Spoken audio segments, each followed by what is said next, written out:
തൃശ്ശൂര് ഇടതുപക്ഷത്തോട് എല്ലായ്പ്പോഴും കൂടുതൽ തവണയും കാണിച്ചിരിക്കുന്ന തൃശ്ശൂരിനെ കുറിച്ച് പറയുകയാണെങ്കിൽ ഇടതുപക്ഷത്തെയും വലതുപക്ഷത്തെയും ഒരേപോലെ, അതായത് ഒരു തവണ LDF ജയിക്കുകയാണെങ്കിൽ അടുത്ത തവണ UDF ജയിക്കുന്ന ഒരു സാഹചര്യമാണ് തൃശ്ശൂർ മണ്ഡലത്തിൽ ഈ അടുത്ത കാലത്തായി കണ്ടുവരുന്നത്. അതേസമയത്ത് തന്നെ തുടർച്ചയായിട്ട് UDF-നെയും തുടർച്ചയായിട്ട് LDF-നെയും സഹായിച്ച പാരമ്പര്യവും തൃശ്ശൂരിനുണ്ട്.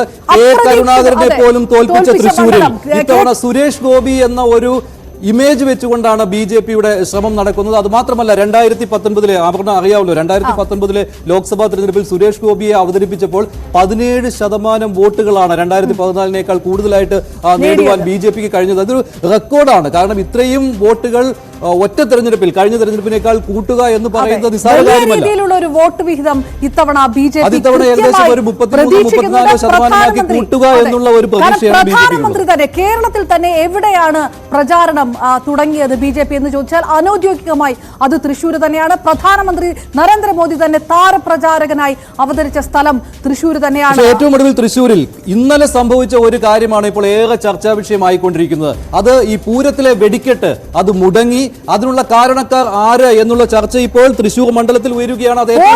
എല്ലാവരും എല്ലാ മുന്നണികളും പോലീസിനെ തള്ളി പറഞ്ഞിട്ടുണ്ട്, എല്ലാ സ്ഥാനാർത്ഥികളും. പക്ഷേ ഇക്കാര്യത്തിൽ LDF ഇക്കാര്യത്തിൽ ബാക്ക് ഫുട്ടിലാണ് അപർണ. കാരണം ഇത് പോലീസിന്റെ വീഴ്ചയാണ് എന്നുള്ള കാര്യം സർക്കാരിന് പോലും സമ്മതിക്കേണ്ടി വന്നിരിക്കുകയാണ്. അത് മാത്രമല്ല CPM-ന്റെ ജില്ലാ കമ്മിറ്റി അവിടെ ഒരു പ്രസ്താവന പോലും ഇറക്കേണ്ട ഒരു സാഹചര്യം വന്നിരിക്കുകയാണ്. പൂരം വെടിക്കെട്ട് മുടങ്ങുവാനുള്ള കാരണം പോലീസാണെന്ന്. അപ്പോൾ അവിടെ LDF-നെതിരെ ഇത് കൂടുതലായിട്ട് ഉന്നയിക്കുവാൻ തീർച്ചയായിട്ടും കഴിയും. UDF-നും BJP-ക്കും ഏറ്റവും കൂടുതൽ ഉപകരിക്കുന്നത് അത് BJP-ക്ക് ആയിരിക്കും എന്ന കാര്യത്തിൽ സംശയമില്ല. സംബന്ധിച്ചിടത്തോളം ഈ തെരഞ്ഞെടുപ്പ് പെരുമാറ്റച്ചട്ടം ഉണ്ടായിരുന്നു, അതുകൊണ്ട് മന്ത്രിമാർക്ക് ഇടപെടാൻ കഴിഞ്ഞില്ല എന്നൊരു ന്യായീകരണം. പക്ഷേ മന്ത്രിമാർക്ക് ഇടപെടാൻ കഴിഞ്ഞില്ല എന്ന് പറയുമ്പോൾ ഇതേ മന്ത്രിമാർ തന്നെയാണ് വന്ന് പൂരത്തിന് ഒരു കുഴപ്പവും ഉണ്ടാവില്ല. ഇപ്പോൾ K. രാജൻ ഓരോ ദിവസവും കൃത്യമായിട്ട് അത് വിലയിരുത്തുന്നുണ്ടായിരുന്നു. അത് മാത്രമല്ല പൂരത്തിന്റെ ഈ എഴുന്നള്ളത്ത് മുടങ്ങും എന്നുള്ള രീതിയിലുള്ള കാര്യങ്ങൾ സംഭവിച്ചുവല്ലോ ഈ വനം വകുപ്പിന്റെ ഒക്കെ നിയമങ്ങൾ വന്നതോടുകൂടി. അതുപോലും അവസാന നിമിഷം ആ സർക്കുലർ പിൻവലിപ്പിക്കുവാനായിട്ട് കഴിഞ്ഞിട്ടുണ്ട്. പക്ഷേ അപ്പോൾ എങ്ങനെയാണ് ഈ പോലീസിന്റെ ഇടപെടൽ അവിടെ ഉണ്ടായത് എന്നുള്ള ചോദ്യം തൃശ്ശൂർ മണ്ഡലത്തിൽ ഇപ്പോൾ ഉയർന്നു വരികയാണ്. രാകേഷ് ഉണ്ട് തൃശ്ശൂരിൽ നിന്ന്. രാകേഷ്, ഈ നിമിഷം 4 ദിവസം മാത്രം തെരഞ്ഞെടുപ്പ് പ്രചാരണത്തിലുള്ളപ്പോൾ ഓരോ വോട്ടുകളും നിർണായകമാകുന്ന ഒരു മണ്ഡലമാണ് തൃശ്ശൂർ മണ്ഡലം. അവിടെ ഈ പൂരം വെടിക്കെട്ട് ആര് മുടക്കി എന്നുള്ള ചോദ്യം ഇപ്പോൾ ഉയർന്നു വരുന്നില്ലേ? അതിൽ ഏറ്റവും കൂടുതൽ ഈ വിഷയം ഉന്നയിക്കുന്നത് ആരാണ്?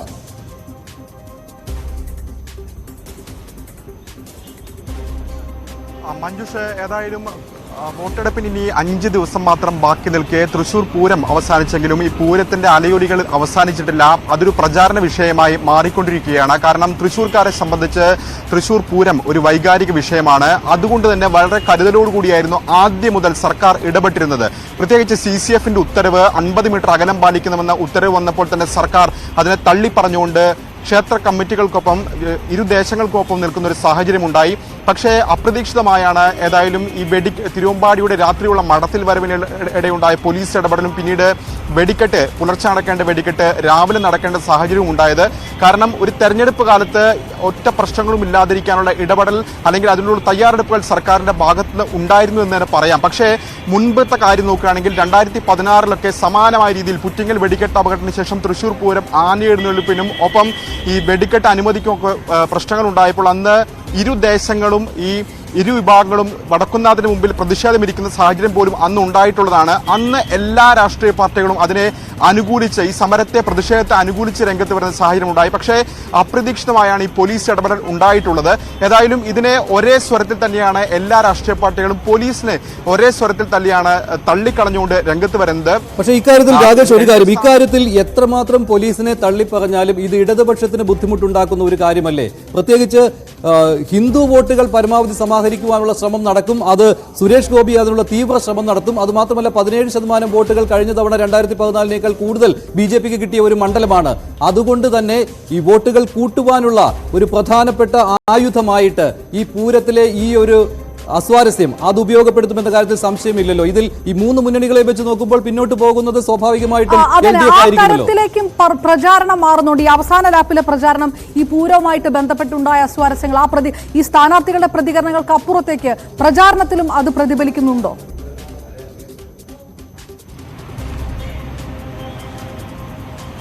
തീർച്ചയായും ഒരു പ്രചാരണ വിഷയമായി ഇത് മാറുകയാണ് പറഞ്ഞ, അതാണ് സൂചിപ്പിച്ച് വന്നത്. കാരണം ഇത് പ്രശ്നങ്ങൾ ഇല്ലാതിരിക്കാനുള്ള ഇടപെടൽ ആദ്യഘട്ടത്തിലൊക്കെ ഉണ്ടായിരുന്നെങ്കിൽ പോലും പക്ഷേ ഈ വെടിക്കെട്ട് വൈകിയതും ഒപ്പം തന്നെ മടത്തിൽ വരവിനിടയിലുണ്ടായ പോലീസ് ഇടപെടലും ഏതായാലും ഒരു രാഷ്ട്രീയ വിഷയമായി മാറിക്കൊണ്ടിരിക്കുകയാണ്. UDF ക്യാമ്പ് ഏതായാലും ഒരുപോലെ സർക്കാരിനെയും ഒപ്പം തന്നെ കേന്ദ്ര സർക്കാരിനെയും വിമർശിക്കുന്നു. കാരണം പോലീസ് സർക്കാരിന് കീഴിലാണ്. ഇടതുപക്ഷം LDF ഏത് തരത്തിൽ പോലീസിനെ തള്ളിപ്പറഞ്ഞാലും സർക്കാർ മുഖ്യമന്ത്രി വകുപ്പെന്ന ആഭ്യന്തര വകുപ്പിന് കീഴിലാണ് പോലീസ് എന്ന വിമർശനം UDF ക്യാമ്പ് ഉന്നയിച്ചു കഴിഞ്ഞു. ഒപ്പം BJPക്ക് വേണ്ടി വോട്ട് മറിക്കാനാണ് ഒരു ശ്രമങ്ങൾ ഉണ്ടായത്. അങ്ങനൊരു ഇടപെടൽ കൂടി UDF ഏതായാലും ആരോപിക്കുകയും ചെയ്യുന്നുണ്ട്. BJP ക്യാമ്പും സർക്കാരിനെതിരെ വിമർശിക്കുമ്പോൾ പോലും അതിന് തൃശ്ശൂർക്കാരായ ജനങ്ങൾ മറുപടി നൽകും. ഈ പൂരം തടസ്സപ്പെടുത്തിയവർക്കുള്ള മറുപടി നൽകും എന്നാണ് പറയുന്നത്. ഒപ്പം ദേവസ്വങ്ങളെ അനുകൂലിച്ച് നിൽക്കുന്ന നിലപാടാണ് മൂന്ന് മുന്നണികളും സ്വീകരിച്ചിരിക്കുന്നത്. LDF ഈ വിഷയത്തിൽ LDF നേരത്തെ സൂചിപ്പിച്ച പോലെ പ്രതിരോധത്തിലാണെന്ന കാര്യത്തിൽ തർക്കമില്ല. പക്ഷേ LDF ക്യാമ്പും ഒന്നടങ്കം തന്നെ ആദ്യഘട്ടം മുതൽ പോലീസ് കമ്മീഷണർ ഇടപെടലിനെ ചോദ്യം ചെയ്തുകൊണ്ടാണ് രംഗത്ത് വരുന്നത്. അതായത് ഒരു ഗൂഢാലോചന സംശയിക്കുന്നു എന്നുള്ള രീതിയിലാണ് LDF ക്യാമ്പ് പറയുന്നത്. അതായത് ഈ പൂരം മനഃപൂർവ്വം മുടക്കിക്കൊണ്ട് അല്ലെ അങ്ങനെ ഒരു വിഷയം ഉയർത്തിക്കൊണ്ട് വരുവാൻ BJP ശ്രമിച്ചു എന്നാണ് LDFന്റെ ആരോപണം. പ്രധാനപ്പെട്ട ഒരു കാര്യം കൂടെ, എന്തായാലും നമ്മൾ ആ പൂരം വിഷയത്തിൽ നിൽക്കുന്നത് കൊണ്ട് രാകേഷ്, പൂരത്തിന്റെ ഫ്ലോട്ടുകളിൽ രാമക്ഷേത്രം ഉയർന്നതുമായി ബന്ധപ്പെട്ട് സമൂഹ മാധ്യമങ്ങളിലെല്ലാം ഉയർന്നൊരു വിഷയമുണ്ട്. അത് തൃശ്ശൂരിന്റെ മാറിമറിയുന്ന ഒരു സമവാക്യത്തെ വ്യക്തമാക്കുകയാണോ, പ്രതിഫലിക്കുകയാണോ എന്നൊരു ചോദ്യമുണ്ട്. ഈ വിഷയം ഈ അവസാന ദിവസങ്ങളിൽ പ്രചാരണത്തിൽ വരുന്നുണ്ടോ? അതൊരു ആത്മവിശ്വാസം BJPക്ക് കൂടുതലായി നൽകിയിട്ടുണ്ടോ ഈ സമയത്ത്?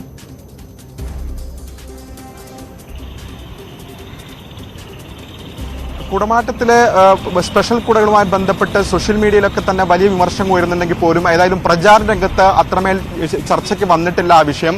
പ്രചാരണ രംഗത്ത് ഏതായാലും തൃശ്ശൂർ പൂരത്തെ എഴുന്നള്ളിപ്പുമായി ബന്ധപ്പെട്ട വിഷയമാണ് ഏതായാലും ഈ ഘട്ടത്തിൽ വലിയ ചർച്ചയായിരിക്കുന്നത്. കാരണം മൂന്ന് മുന്നണികളും ഒരേ സ്വരത്തിൽ പോലീസ് നടപടിയെ തള്ളിപ്പറയുന്നുണ്ട്. ഒപ്പം തന്നെ രാഷ്ട്രീയമായ വിമർശനങ്ങൾ കൂടി ഉന്നയിക്കുന്നുണ്ട്. ഏതായാലും UDF ക്യാമ്പ് ആ നിലയ്ക്ക് മുന്നേറുമ്പോൾ BJP ഉന്നയിക്കുന്ന പ്രധാനപ്പെട്ട വാദം, പ്രത്യേകിച്ച് ഇവിടെ ഏറ്റവും ആദ്യം എത്തിയത് സുരേഷ് ഗോപി ആണെന്ന വാദം അദ്ദേഹം തന്നെ ഉന്നയിച്ചു കഴിഞ്ഞു. അപ്പോൾ സുരേഷ് ഗോപി അടക്കമുള്ളവർ ഉന്നയിക്കുന്നത് തൃശ്ശൂർക്കാരായ ജനങ്ങൾ ഇതിന് മറുപടി നൽകുമെന്നാണ്. കാരണം തൃശ്ശൂർക്കാരെ സംബന്ധിച്ചിടത്തോളം പൂരം ഒരു വൈകാരിക വിഷയമാണ്.